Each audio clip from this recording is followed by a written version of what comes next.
Hey, Jughead, let's go. That was the best thing I could hear as a kid. My grandfather and I were going somewhere together. On Wednesday afternoons and Sundays, this meant we were going to church. I remember wooden pews, my grandfather kneeling, his rosary beads, head bowed, speaking inaudibly except to himself. I learned a lot by watching him. We moved out of my grandfather's house.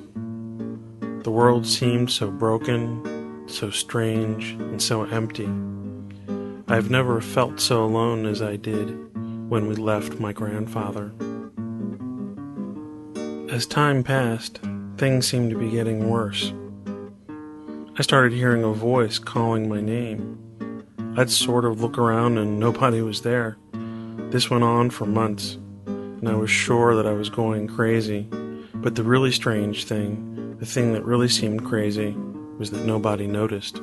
My grandfather was visiting one day when I heard someone call my name. I looked around and no one was there except my grandfather, and he was sitting silently. "What's going on?" my grandfather asked. "Nothing," I lied. "You're hearing someone call your name, aren't you?" he asked.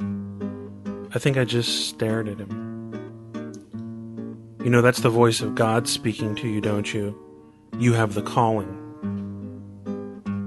This was a pretty confusing and profound thing for a 9-year-old who thought he was crazy to understand. After all, why would God want to talk to me? My grandfather had had the same experience when he was little. His grandfather talked to him the same way my grandfather talked to me. I felt part of some kind of a tradition, some sort of a history. Most of all, I just felt relieved. But my grandfather went on to explain that the calling is both a blessing and a curse. A blessing because not many hear the call, and a curse because once you hear the call, you have to figure out what you're called to do. I didn't quite understand, but I was glad I wasn't crazy. As the years passed, we would talk. He would share his insights and give me things to think about. He was sharing this journey with me. When I was 16, he died. Out of 33 grandchildren and 12 great-grandchildren, I was the only one that had something left in his will. 3 small items: his rosary beads, a copy of the Desiderata, and a black plastic Buddha. It took me years to figure out why my grandfather gave me these things. Now I understand my grandfather's words.